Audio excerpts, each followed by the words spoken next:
listening to PetLifeRadio.com.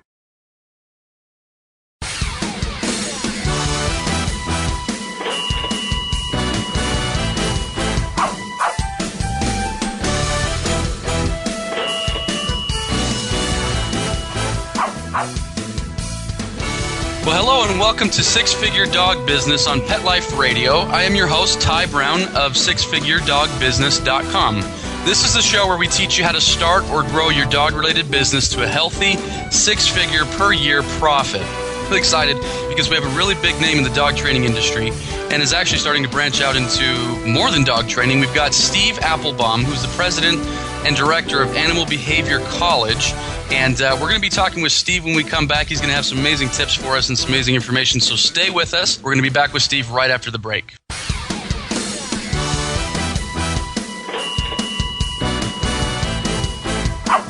Sit. Stay. We'll be right back after a short pause.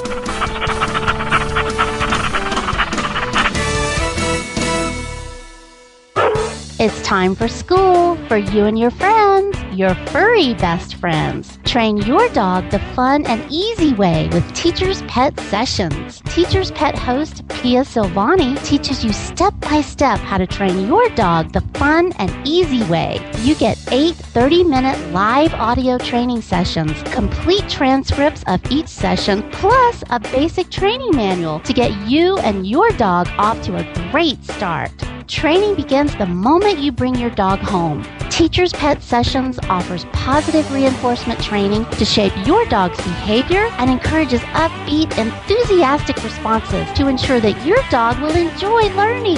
Teacher's Pet Sessions dog training is fun at both ends of the leash. So listen, learn, and laugh with your dog with Teacher's Pet Sessions. Get your copy of Teacher's Pet Sessions Volume 1 today. To order, go to teacherspetsessions.com. Hi, this is Pia Silvani, your host. Bring your dog, tug toy, and treats, and get ready to have some fun. teacherspetsessions.com. Pets can be a wonderful addition to your life because they're a member of the family. Keeping them healthy and happy is important. Pet Life Radio presents The Pet Doctor with veterinary media consultant and veterinarian Dr. Bernadine Cruz. Whether you have a dog, cat, reptile, or rabbit, you'll find answers for your pets straight from the vets. The Pet Doctor, on demand every week, only on PetLifeRadio.com.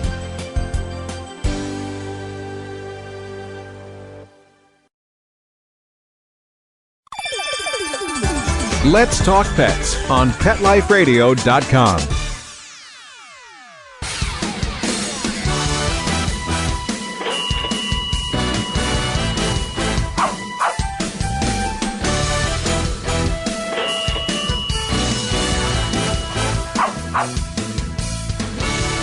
Okay, and we're back. And with us today, we've got Stephen Applebaum, and he is the president and director of Animal Behavior College. How are you doing today, Steve? I am doing very well, thank you. Awesome. Well, we're so thrilled to have you on the show because you're such a your company is such a big name in the dog training industry. And as I understand it, I know you guys as the Animal Behavior College training dog trainers, but from what I understand, you have other programs as well. Is that right? We do. We have several other programs. We've got a program that teaches people to be veterinary assistants. Okay. We're launching a program at the beginning of the year, first quarter of 2010.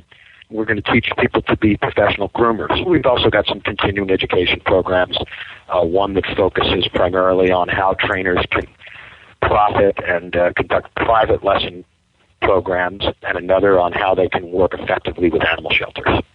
Excellent. Okay. And so before we kind of get into the meat of the show and get into some questions and whatnot, I wanted to ask you, how did you get into dog training? I mean, how did you get into the dog business, I guess I should say? What's your story? Oh, gosh. Well, the mercifully brief story is, I was an animal lover ever since I was a kid, and really had considered going to veterinary school, but I had the hardest time with chemistry that I think anybody could imagine.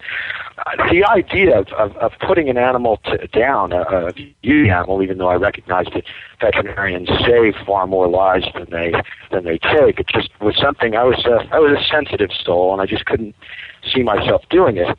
I started training when I was very young, and it was just I just gravitated towards it quite naturally.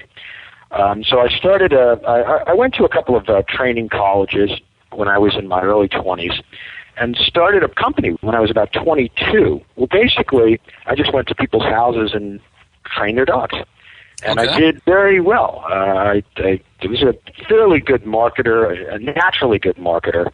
But I learned, I'll tell you, I learned the hard way what rules work and what rules don't when it comes to marketing. That's one thing that a lot of people get into the business because they love dogs, but they forget that, hey, it's still a business. We got to actually make money with this if we're going to pay the mortgage. And so that's one reason I really wanted you on this show, is because you've been able to gravitate towards the marketing end and not only be great at training the dog, which is important, but be great at selling your services. And so you're saying that kind of that was your natural evolution. You built the business, and from there you started getting into the marketing end? Yeah, well, part of it was necessity. I mean, I know that only 17% of dog trainers work full-time. So the Wow. vast majority of trainers are part-timers. They'd like to transition into a full-time career, but they're not sure how. When I started, I didn't really have a choice. I mean, this was going to be a full-time profession for me, or it was something that I just wasn't going to be able to afford to do at all. And so I had to learn the hard marketing lessons fairly quickly. I also got lucky. I mean, there's sort of luck, not so much in all success, but certainly in knowing what opportunities exist and when and how to capitalize them. Fairly early in my career, I realized I had kind of an epiphany about the pet business, which was that the business, which at the time, now this is the mid-'80s, it was roughly a $6 or $7 billion a year business then, compared to coming up on $50 billion today. Wow. But I realized it's a huge business, and I realized even then that there was simply no way that the business would continue to be controlled by the little mom and pop entrepreneur, how much is that doggy in the window type pet stores that existed at the time. Mm-hmm. And that there would have to be, as there were in so many businesses, it was actually taking place at that time in the video rental business, which had started as a kind of a niche type business and was slowly being taken over by larger corporate players. And this was certainly going to have to happen at some point in the pet business, and that part of what their vision would need to be in order for them to be successful in a kind of one-stop shopping supermarket concept would be to include services in whatever they were offering, which at the time you just didn't see at your local pet store. And so I had this vision, although there was really nothing to do with it, until a couple of years later when I was branching out into teaching group classes in addition to my private lessons.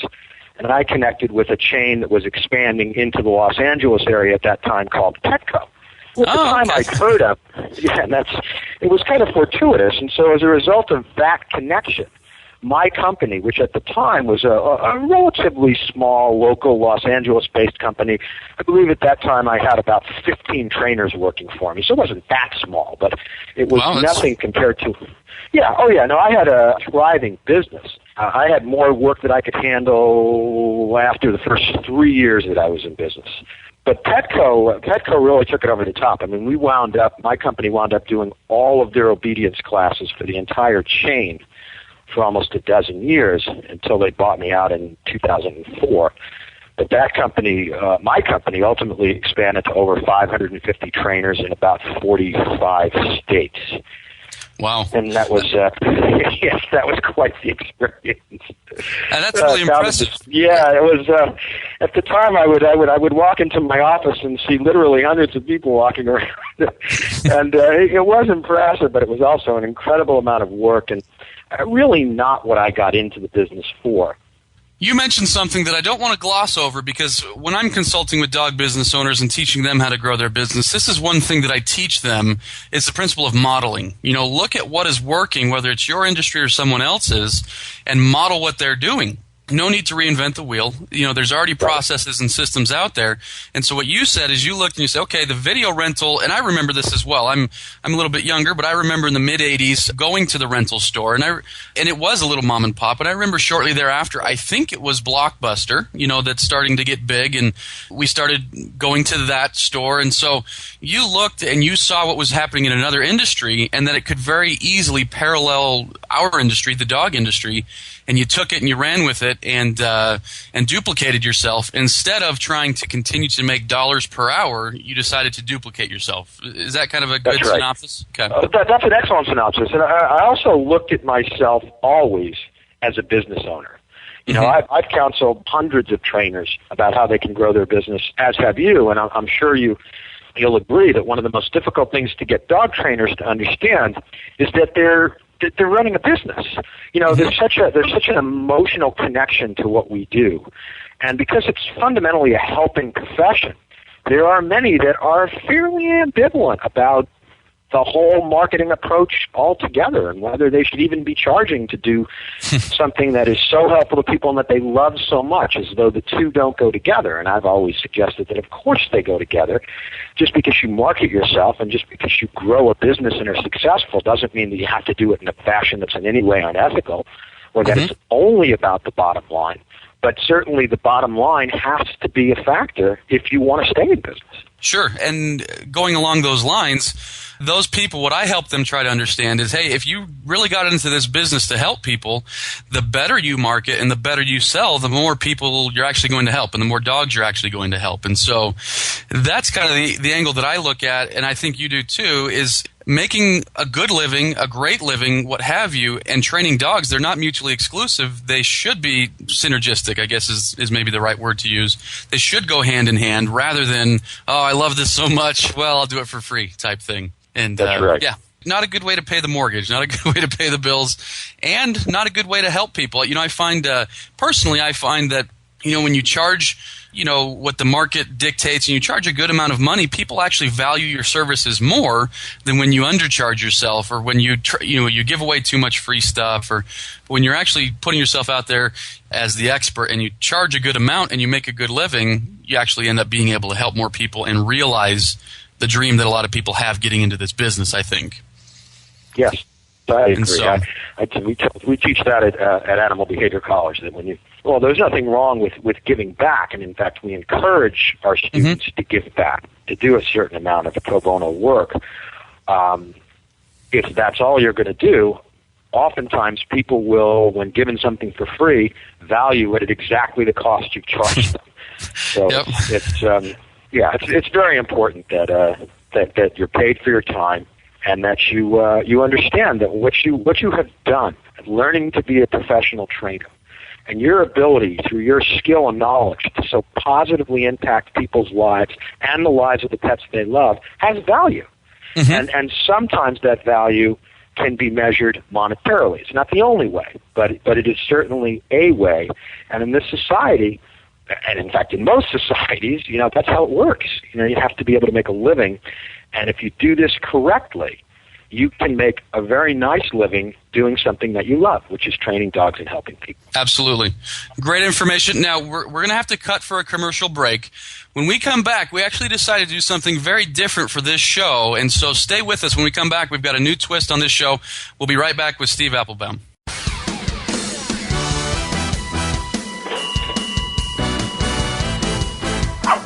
Sit. Stay. We'll be right back after a short pause.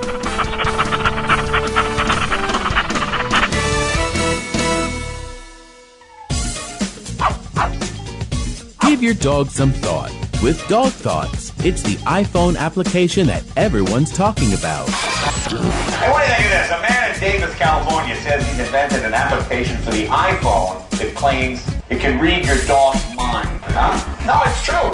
I read about it on my cat's Twitter page. That's why. Jay Leno talked about it, CBS reported on it, and now you can see what all the buzz is about. Created just for dog lovers, Dog Thoughts makes taking photos of your furry best friend more fun. Shake your dog and read his mind. On your iPhone, of course. Take a pic of your pup, shake your phone, and watch as his thoughts appear on the screen. Does he have a bone to pick with you, or is he having a tail-wagging day? Get your Dog Thoughts iPhone app today. Just 99 cents. Go to PetLifeRadioPromotions.com. That's PetLifeRadioPromotions.com.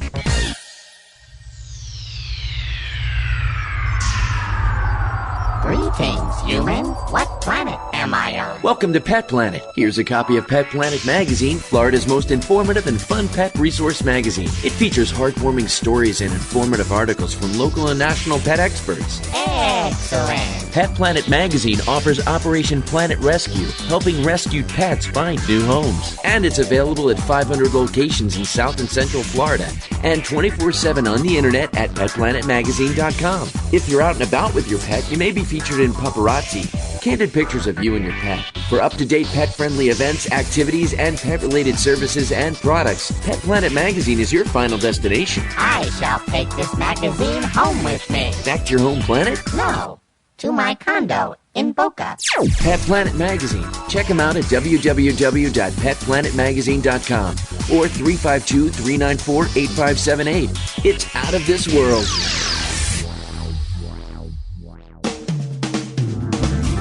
Hi, this is Marcy Davis and my service dog Whistle, and we're your hosts of Working Like Dogs on Pet Life Radio. Working Like Dogs is the show where you can learn everything you ever wanted to know about working animals or working dogs. Whether you're a member of a working dog team or you've just seen a working dog or animal out at the mall or the grocery store and you're curious about how these amazing animals work with their human partners, then Working Like Dogs is the show for you. Join us for the inside scoop at Working Like Dogs on PetLifeRadio.com.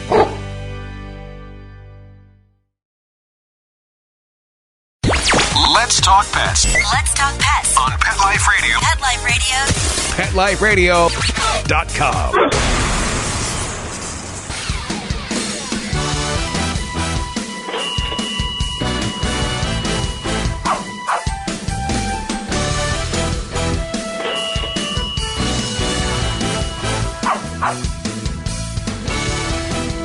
Okay, and we're back, and with us again, if you're just joining the show, is Steve Applebaum, and he's given us some great information. He's the president of Animal Behavior College, and he's given us some great information on marketing and mindset and how to actually view our business.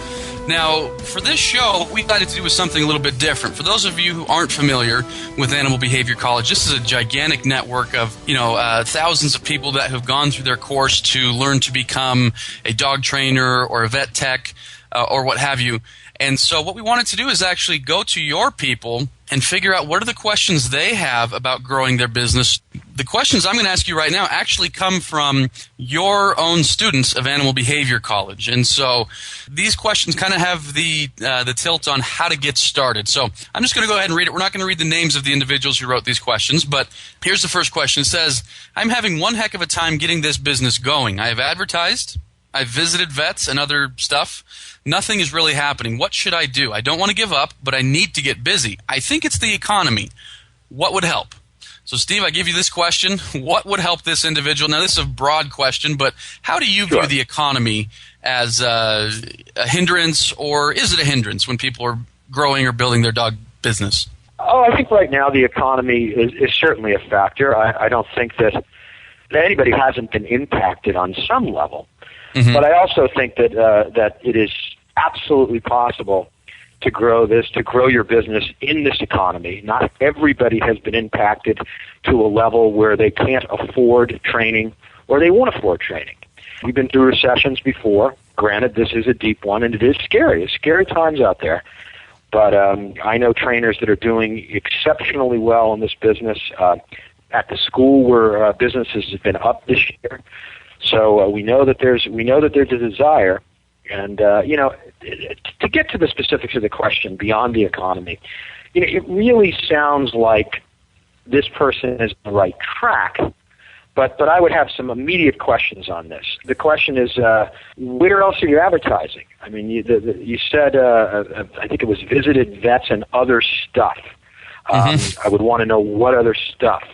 How often have you visited the vets, and what's the reaction? A lot of times what trainers is they lose sight of a very key networking rule that we teach them at the school, which is when you attempt to form some sort of a relationship based on a networking connection, you really need to look at that relationship from the standpoint of what you can do for them.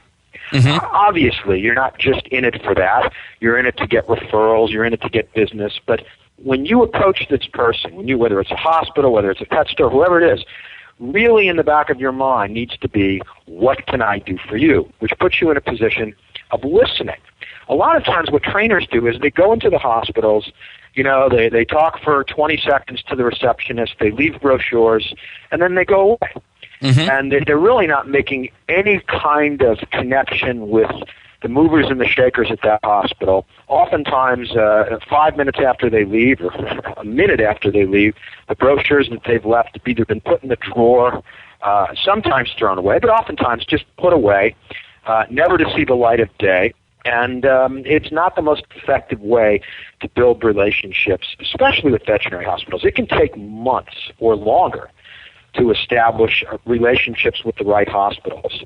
And again, you need to look at what their needs are. What is that? What can a dog trainer offer? What can they go in and say, here's what I can give you, for example? Two main things. First, every hospital's lifeblood are clients. Mm-hmm. Every hospital's lifeblood. There are basically three types of hospitals. You have expanding hospitals, maintaining hospitals, and declining hospitals. An expanding hospital is just like it sounds. A veterinary practice to grow. They're adding new veterinarians. They need clients in order to grow. A maintaining hospital is one that's attained whatever comfort level the people in charge are happy with. And a declining hospital is just that. It's a hospital that, the veterinarian or veterinarians are slowly winding down. Maybe they're looking to get out of the practice. But regardless of what kind of hospital it is, it's important to understand that every veterinary hospital loses between 3 to 5% of their clients every year. I mean, dogs pass on. Some are rehomed due to untreated behavior problems. I mean, there are a whole host of people move. There are a whole host of reasons why veterinarians lose clients. So now let's look at what the typical trainer can do. 20 years ago, when I would stand in front of a group class, I would want to know who everybody's vet was. And the reason for that is because I'd make a note so that later on I could go back to these hospitals and I could talk to the veterinarians about these specific clients, bringing letters of referral, and that's how I would build my practice. So if I stood in front of a class of, say, 10 dogs and their parents or their owners 20 years ago, and I asked all of them who their vets were, every single one of them would have listed a hospital. Today, and for a number of years, for the last 10 or 12 years anyway, as I stood in front of these classes, or as trainers that were working with me stood in front of these classes, we noticed a fundamental shift, which is that unlike days past where we would get 100% of the students that had a veterinary hospital, nowadays 20%, 30%, 15%, depending on the area, have never been to a veterinary hospital. They have to have their shots. I mean, the puppies have to have their shots to get to class. But because so many shot clinics exist at pet stores and various other locations other than veterinary hospitals, it's possible for a great many people to have young puppies that have never actually made contact with the veterinarian. Now, this is a very critical piece of information, because what it means is that unless you're a trainer just starting off and you have absolutely no client base at all, in which case we can address that in a bit, chances are that some of your clients, your existing clients, do not have connections to a veterinary hospital right now. That means you have gold to these hospitals. And it's just a matter of how you can bring clients to them.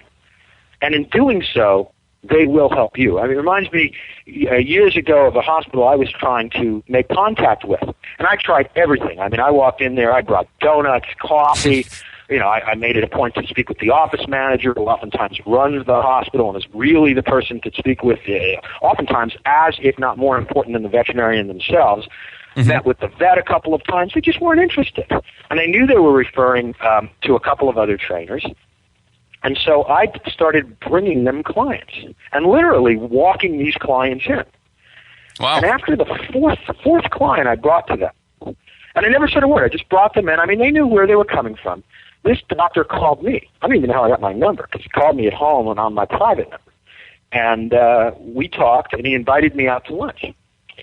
And that was the start of a very nice relationship. And for years, until that doctor retired, I got at least 8 to 10 clients every year from that hospital. And that was just a single hospital that was created by my helping them. They need clients. Now, since those days, I mean, there are more sophisticated ways to do this than just walking clients into the hospital. I mean, that's a great way. But other ways involve office passes. You know, a lot of times, if you can get a hospital to give you or to agree to allow your students to have a free office visit, that can be a very valuable thing to hand to your students. And you'd be surprised how many hospitals will agree to it, because they recognize that if they can get a student or a patient into that hospital, they can impress them with quality of service and everything that they offer. That's right. They're going to have a client for life. They're going to get their name, their number, their email address. They're going to be able to send them reminder cards. They're going to establish that all-important relationship. You are the conduit there. And so I've worked with hospitals where literally they were thrilled about the idea of giving out office passes. Initially, I waited for some of the hospitals to hand me the passes, and I realized that they were so busy they didn't always have the time to do this. So I just printed my own with their blessing, which I made sure were clearly marked as to where they came from and that they came from my company. And I would simply hand these out to students that were looking for a good hospital in that particular area. And that worked fantastically well. So if you can bring some of your students to these hospitals, you will get their attention, and they will realize that having a relationship with you is definitely going to be, mutually beneficial. So that's the first thing. The other thing, or another thing that hospitals often need, is behavioral advice. Remember that the doctor is in a position of incredible trust in the patient's eyes or in the client's eyes. And so oftentimes the parents will ask veterinarians behavioral questions because they just have this expectation that the doctor will have the answers. And many times the doctors don't have the answers because they're not trained as behaviorists. And even those doctors that have studied behavior in veterinary college sometimes did, or they just don't have the time. They didn't get into the veterinary business to practice behavior. They got into the veterinary business to practice medicine. And even though, that's an entire other topic, bottom line is a lot of doctors either don't know or don't have the time to deal with behavior, and no one on staff does, but they're being asked questions, which means you get to step in and help. But it's a matter of how you help. So we know now that the hospitals need some sort of behavioral advice. I found that a very effective way to help hospitals with behavioral advice while at the same time advertising your company is to go in with some sort of behavioral tips. By the way, this will address another challenge that trainers run into, which is waiting room clutter. Often trainers will walk into a hospital with a brochure, and they're one of 9 other trainers that are trying to get their stuff displayed in the hospital.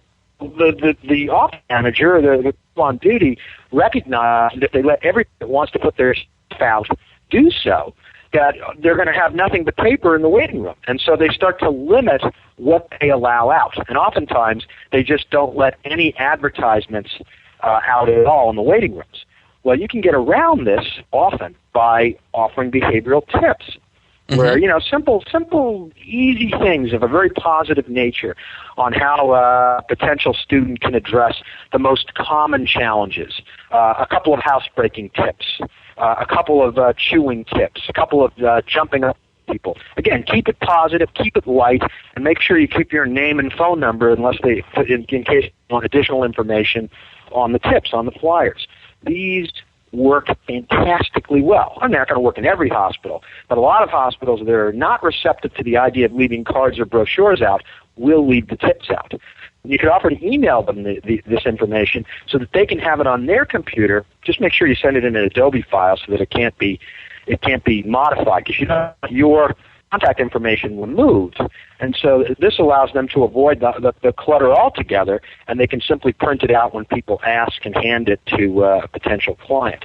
So you're addressing the issue of the hospital's needs, and in doing so, you can get your own needs met. Other things that trainers can do that I would be curious whether this student is doing puppy parties. Mm-hmm. Are they doing any kind of problem evaluations? Puppy parties are offered to clients of the hospital, where and the hospital has to have the room for it. But basically, where you get a group of puppies and you work on socialization. Okay, and you're there to monitor. It's free. It's basically a two-step marketing approach. I mean, it's free to the clients. They have the ability to offer something to their client base. You have the ability to stand and shine because you can answer any questions and, of course, hand out your cards. Puppy parties are a hugely popular event in many hospitals, as are behavioral evaluations. I used to do these all the time. I would set up a time on a Saturday afternoon where for 2 hours I would see hospital clients in 15-minute intervals, free. And they would come in and they would ask me behavioral questions, and I would answer them. And that's another thing. Do not make this a commercial. Okay, if you spend 15 minutes, if you've got 15 minutes with a client, you spend 12 telling them how you're going to be able to solve their problems. If they take one of you're likely to alienate people. But if you really do the best you can to answer their questions, and then at the end, suggest to them that if they have any additional questions, here's my card. You'll be amazed at the response you get. Another thing that I did very successfully, and I know hundreds of trainers that have done the same all across the country, is work with the hospital staff. When I started off, I trained over the first 2 years in business at least 10 veterinarians' dogs for free. I was happy to go to their houses and do private lessons with them and their families. I was able to help most of them, and as such, I was able to build the kind of relationships that would have taken years to do otherwise. I always tried to work with the vets' dogs for free. I do the same thing with the office managers, because these were the two key people in the hospital. Everyone else I would work with as well, although I would typically comp them to group class, which I was typically running in the areas. And so I was always working with hospital people in my various classes, or the vets and the office managers in private. And that was a hugely effective way, and is a hugely effective way to build that all-important relationship. See, too many trainers, when they go into the hospitals, they use a principle that we call refer me because I'm good. Okay, you bring in 19 letters of recommendation. You want to talk until everybody's eyes glaze over about the various methods that you use. Okay, but you're not telling them how you're going to help them. Right. And that's where you lose most of these people.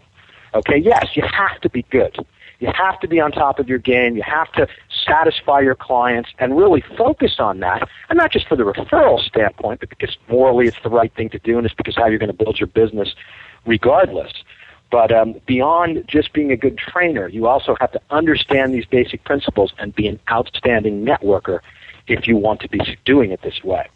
That's just vets. I mean, we could talk about pet stores, we can talk about groomers, we can talk about pet sitters, we can talk about doggy daycare. All of these groups, all of these companies are working with your demographic. You have the ability to help them. They will have the ability to help you. It's just coming up with the various ways in which you can assist them. And there are hundreds and hundreds of different ways that you can do this, although the ones that I've spoken about with the hospitals are some of the most common and will be very effective. So that's where I would start. This is just pure gold. I mean, there's you've given us 10 actionable items that somebody could go, okay, I'm gonna make my tip sheet, and I'm gonna go work with this vet's dog, and I'm gonna go talk to this office manager. Like I said, this is actually just tons of gold. These are things that cost zero money. Right. Maybe printing up some sheets is about all you've got to do.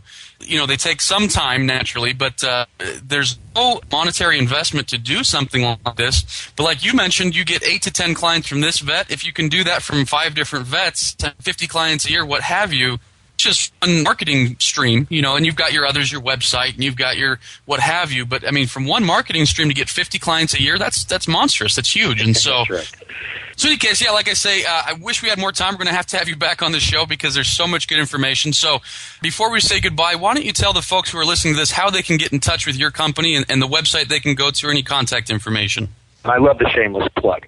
Yes, we teach all of this and a good deal more at Animal Behavior College. And you can reach us at Animal Behavior College either by calling us toll-free at 800-795-3294 or by just going to our website, which is www.animalbehaviorcollege.com. Excellent. Well, like I say, dog trainers or or any other individuals who are listening to this, and if you don't implement at least some of this stuff, you're crazy, because it doesn't cost you anything, and you can go out today and do it. So I hope that you do. Take some action, start building your business. So also, if you have any questions or comments or ideas for the show, please feel free to email me at ty@petliferadio.com or visit my website, which is sixfiguredogbusiness.com. Thanks for listening, and we'll talk to you next week.